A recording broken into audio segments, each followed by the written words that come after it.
बिस्मिल्लाहिर्रहमानिर्रहीम। अस्सलाम वालेकुम डियर स्टूडेंट्स, उम्मीद है आप लोग खैरियत से होंगे।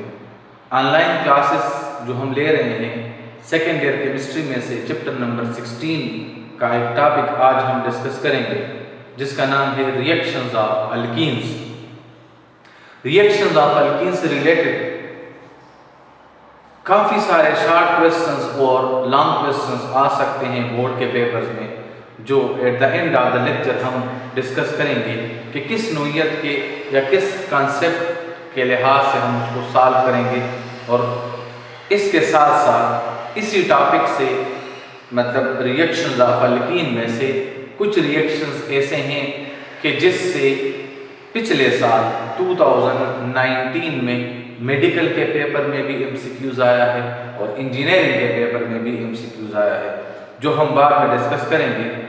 उसका ट्रैक भी डिस्कस करेंगे और एमसीक्यूज भी आपको मैं बताऊंगा कि कौन सा एमसीक्यूज आया है। रिएक्शंस ऑफ अल्कीन को डिस्कस करने से पहले अल्कीन का वो मूड ऑफ रिएक्शन देखते हैं, मतलब हम मैकेनिज्म पहले डिस्कस करेंगे।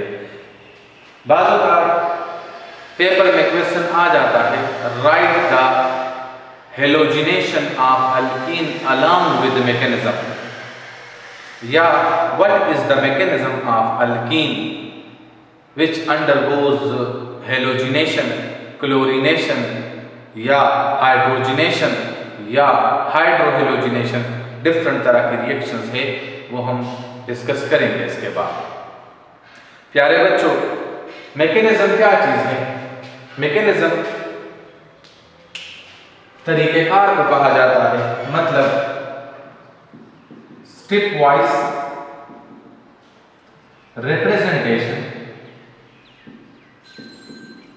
Of chemical reaction. Chemical reaction का जो स्टेप वाइज रिप्रेजेंटेशन है उसको हम क्या कहते हैं? Mechanism of the reaction. ना अल्कीन का स्ट्रक्चर हम काफ़ी मरतबा डिस्कस कर चुके हैं कि अल्कीन का जो हमने यहाँ मेंबर लिया है वो है ईथीन, जिसका मॉलिक्यूलर फार्मूला है C2H4, जिसका स्ट्रक्चर फार्मूला है C डबल बॉन्ड C और हाइड्रोजन उसके साथ अटैच। उसके साथ हम कहते हैं कि कार्बन अगर डबल बॉन्ड बनाता है तो एक इसमें सिग्मा बॉन्ड होगा और एक इसमें पाई बॉन्ड होगा। So this one is the sigma bond while these orbitals form pi bond, क्योंकि ये साइड बाय साइड ओवरलैपिंग स्थिति हुई है। Now alkyne are more susceptible for the attack of electrophile। ये इस तरह का एमसीक्यूज आया था 2011 में कि अल्कीन्स जिसका आंसर ये है more favourable for attack of electrophile. Answer उसका ये है, मतलब एमसीक्यूज था which of the following hydrocarbon is more favourable और susceptible for the attack of electrophile. So उसमें लिखा है alkane, alkene, alkyne. So alkene is more favourable for the attack of electrophile. Alkane तो है ही नहीं, क्योंकि अल्केन सैचुरेटेड हाइड्रोकार्बन है। अल्कीन में भी पाई बॉन्ड है, अल्काइन में भी पाई बॉन्ड है, मगर अल्कीन मोर रिएक्टिव है एज कंपेयर टू अल्काइन। उसका रीजन सिंपल सा रीजन है sp2 हाइब्रिडाइजेशन और ये जो ओवरलैपिंग ऑफ एटॉमिक ऑर्बिटल है। अल्काइन लेस रिएक्टिव है एज कंपेयर टू अल्कीन, क्योंकि उसमें sp हाइब्रिडाइजेशन है और उनके p ऑर्बिटल जो है सिलेंड्रिकल वॉल्यूम ऑक्युपाई करते हैं, जिससे उसकी रिएक्टिविटी डिक्रीज हो जाती है। तो अब यहाँ ये अल्कीन है, तो यहाँ देखें एक सिग्मा और एक पाई बॉन्ड। अगर हम इसके साथ कोई पोलर मॉलिक्यूल या जो भी मॉलिक्यूल है, वो हेलोजन है, वो HCl है, वो हाइड्रोजन है, वो क्लोरीन है, या वो HOCl है, या वो वाटर है, या कोई अदर पार्टिकल है, वो उसके साथ अटैच करते हैं रिएक्ट करवाते हैं। मतलब मैंने यहाँ लिया है ए बी, जनरली एक मॉलिक्यूल है पोलर जिसमें ए के ऊपर पॉजिटिव बी के ऊपर नेगेटिव चार्ज है। तो ये रिएक्शन किस तरह होता है, ये जो ए बी है ये कहाँ अटैच होगा, ये ए बी यहाँ इस पाई बॉन्डिंग रीजन पे अटैक करेगा as compare to the sigma bond. क्यों? क्योंकि पाई बॉन्ड जो है वो है वीक, पाई बॉन्ड को तोड़ने के लिए 262 किलो जूल और सिग्मा बॉन्ड को तोड़ने के लिए 282 किलो जूल पर मोल एनर्जी रिक्वायर्ड है। तो पाई बॉन्ड क्या है? पाई बॉन्ड वीक बॉन्ड है as compare to the sigma bond. दूसरी बात, ये जो स्ट्रक्चर मैंने बनाया है, पाई बॉन्ड मौजूद है above and below the sigma plane. Pi bonding region में इनके ऑर्बिटल ये जो मिक्सअप होते हैं तो इनके बीच में यहाँ ये एम्प्टी रीजन है। पाई बॉन्ड क्यों इजीली ब्रेक होता है? क्योंकि पाई बॉन्ड बनता है हाई एनर्जी ऑर्बिटल के मिक्सिंग से, जिसको तोड़ने के लिए एनर्जी फिर कम रिक्वायर्ड होती है। तो जब ये इस पाई बॉन्डिंग रीजन पर ये अटैक करते हैं तो ये मॉलिक्यूल यहाँ पर एक कॉम्प्लेक्स इंटरमीडिएट सब्सटेंस बना लेते हैं। पहले क्या बनेगा? पहले ये इंटरमीडिएट सब्सटेंस बनेगा और उसका स्ट्रक्चर कुछ यूं होगा। ना बी मोर इलेक्ट्रोनेगेटिव है तो बी ए से इलेक्ट्रॉन अपने तरफ अट्रैक्ट करेगा, जिसकी वजह से उसके ऊपर नेगेटिव, ए के ऊपर पॉजिटिव। ए जो पार्टिकल है या जो भी पॉजिटिवली चार्ज पार्टिकल है वो pi electron of carbon atoms को एंगेज कर लेता है, यहाँ ये अटैच हो जाता है। ना अगर ये पाई बॉन्ड इस तरफ ब्रेक होता है तो ये जो पार्शियल बॉन्डिंग हुई है, पार्शियल बॉन्डिंग मीन के यहाँ पर परमानेंट बॉन्ड नहीं है बल्कि डॉट से मैंने शो किया है। तो ये इलेक्ट्रॉन अगर यहाँ शिफ्ट हो जाए तो ए और कार्बन के दरमियान एक परमानेंट बॉन्ड बन जाएगा। देन इस कार्बन के ऊपर चार्ज क्या आएगा? पॉजिटिव। ये इलेक्ट्रॉन इस कार्बन की तरफ शिफ्ट होंगे तो बी ए इस से एलिमिनेट, ए इसके साथ अटैच हो जाएगा, बी एलिमिनेट हो जाएगा। तो ये बी वाला पार्टिकल इस कार्बन पर इलेक्ट्रॉन डोनेट कर देगा। एज अ रिजल्ट हमारे पास एक प्रोडक्ट बन जाएगा जिसमें कार्बन एक कार्बन के साथ ए अटैच हो जाएगा और दूसरे कार्बन के साथ बी अटैच हो जाएगा। मतलब अगर हम देख लें एक यूं और ए भी इसके साथ रिएक्ट करना चाहें, पार्शियल पॉजिटिव पार्शियल नेगेटिव, तो ए इस कार्बन के साथ अटैच होगा। एज अ रिजल्ट हमारे पास बन जाएगा CH2A एंड CH2B। ए इस कार्बन के साथ अटैच हो जाएगा, ठीक है। तो ये इलेक्ट्रॉन मतलब यूं शिफ्ट होंगे, इसके ऊपर नेगेटिव, इस कार्बन के ऊपर पॉजिटिव। तो इस मॉलिक्यूल का नेगेटिव दूसरे मॉलिक्यूल के पॉजिटिव को अट्रैक्ट करेगा और दूसरे मॉलिक्यूल का जो अटैकिंग मॉलिक्यूल है या रिएक्टिंग स्पीशीज है उसका भी नेगेटिव जो है हाइड्रोकार्बन के पॉजिटिव चार्ज कार्बन को अट्रैक्ट करेगा। तो एज अ रिजल्ट एक पाई बॉन्ड के टूटने से, ये एमसीक्यूज याद रखना है, एक पाई बॉन्ड के टूटने से कितने सिग्मा बॉन्ड बनेंगे? 2 सिग्मा बॉन्ड बनते हैं। एक cleavage of 1 pi bond lead to the formation of 2 sigma bond. इसी तरह 2 सिग्मा बॉन्ड अगर ये एलिमिनेट हो जाए, रिएक्शन हम रिवर्स कर लें, तो 2 सिग्मा बॉन्ड के टूटने से कितने पाई बॉन्ड बनेंगे? 1। ये आप लोगों ने पॉइंट याद रखना है। सो मैकेनिज्म ऑफ अल्कीन क्या है? अगर हम अल्कीन ले और उसके साथ कोई मॉलिक्यूल हम रिएक्ट कराना चाहे तो वो मॉलिक्यूल कहाँ अटैक करेगा? पाई बॉन्डिंग रीजन पर। जब वो पाई बॉन्डिंग रीजन पर अटैक कर लेगा तो ये कॉम्प्लेक्स बन जाएगा, इंटरमीडिएट कॉम्प्लेक्स।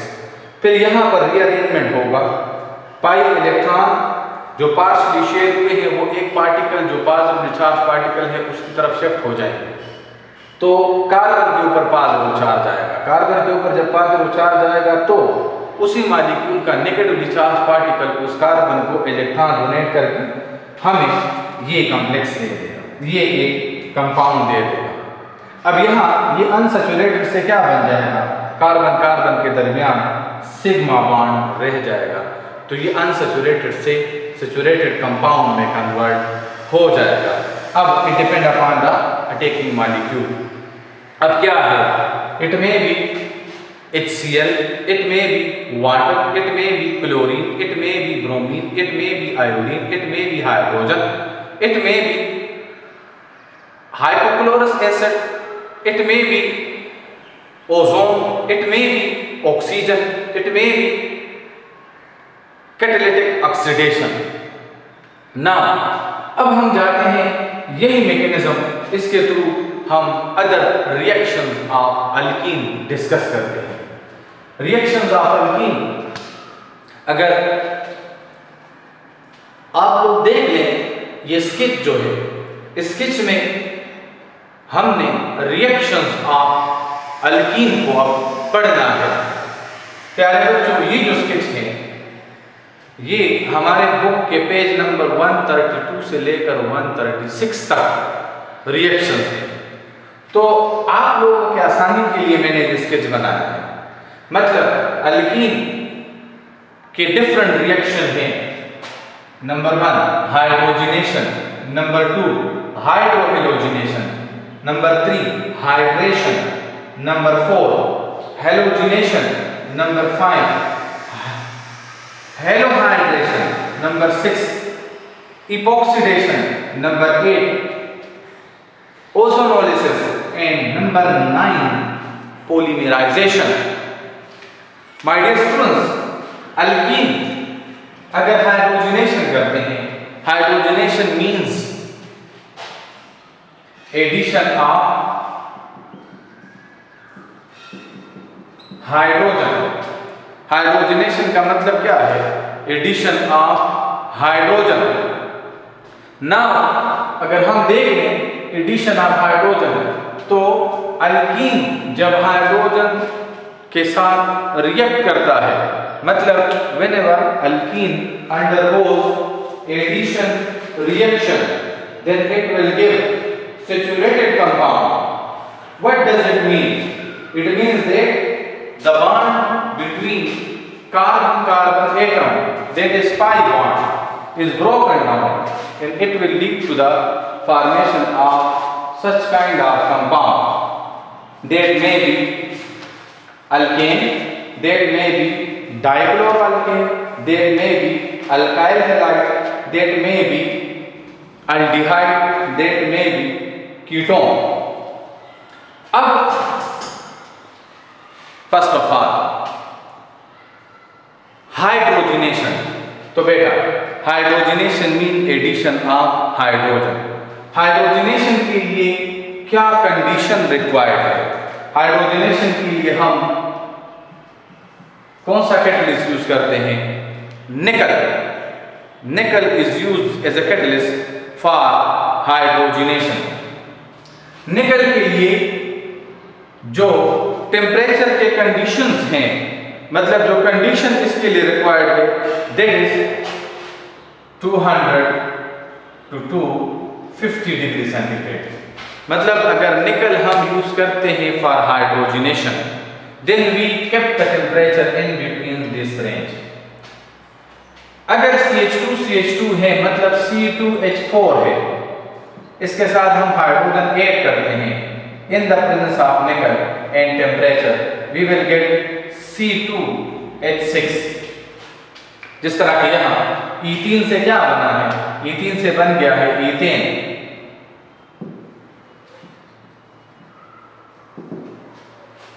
लेकिन इसके साथ साथ हम और कैटलिस्ट भी यूज कर सकते हैं, मतलब हम यूज कर सकते हैं प्लैटिनम एंड पैलेडियम, और उसके लिए टेम्परेचर रेंज रिक्वायर्ड है 25 डिग्री सेंटीग्रेड। मतलब अगर हम रूम टेम्परेचर पर अल्कीन में से हाइड्रोजन गैस गुजारें, तो in the presence of platinum और palladium it will give alkanes. Unsaturated से सैचुरेटेड में कन्वर्ट हो जाएगा। लेकिन हाइड्रोजनेशन अगर हम निकल की मौजूदगी में करते हैं, तो ये इकोनॉमिकल प्रोसेस है।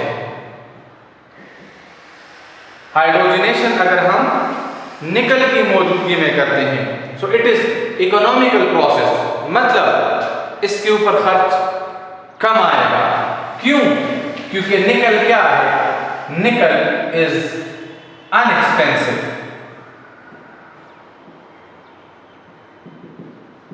निकल अनएक्सपेंसिव कैटलिस्ट है और प्लेटिनम और पैलेडियम जो है सो दीज आर एक्सपेंसिव। ये क्या है? एक्सपेंसिव कैटलिस्ट हैं। निकल की वजह से हम प्रोडक्ट अल्केन ही हासिल करते हैं मगर उसके ऊपर कास्ट कम आएगा। अगर प्लैटिनम या पैलेडियम यूज करेंगे प्रोडक्ट सेम बनेगा लेकिन कास्ट ज्यादा आएगा। ये हम अमूमन यूज करते हैं conversion of soybean oil into ghee. तो यहां पर घी इंडस्ट्री में जो कैटलिस्ट यूज होता है दैट इज नोन एज निकल। अगर से टेम्परेचर ज्यादा यूज होगा मगर फिर भी निकल को एज अ कैटलिस्ट यूज करते हैं क्योंकि इसकी कीमत कम है। प्लैटिनम बहुत एक्सपेंसिव है। Platinum is also known as white gold. Platinum white gold है। व्हाइट गोल्ड तो आप जानते हैं ना, एक जो गोल्ड हम यूज करते हैं और दूसरा व्हाइट गोल्ड हम यूज करते हैं। वो जो गोल्ड यूज किया जाता है उसका सिंबल है AU, अरब AU, ये भी गोल्ड है। और प्लैटिनम इसको व्हाइट गोल्ड कहा जाता है। व्हाइट कलर का ये होता है और it is one of the most precious and expensive metal. तो इस वजह से conversion of soybean oil into ghee के लिए हम हाइड्रोजनेशन के दौरान निकल कैटलिस्ट यूज करते हैं। एक ईटा में एक न्यूज आया 2012 में कि निकल क्या है? So nickel is known as raining catalyst. Nickel को कौन सा कैटलिस्ट कहा जाता है? Nickel is known as raining catalyst. ये एमसीक्यूज आप लोगों को याद रखना है। निकल को कौन सा कैटलिस्ट कहा जाता है? निकल को रेनिंग कैटलिस्ट कहा जाता है। अब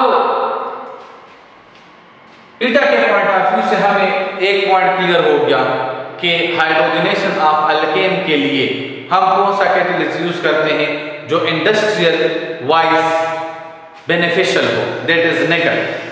Why we does not use platinum or palladium in hydrogenation of alkene?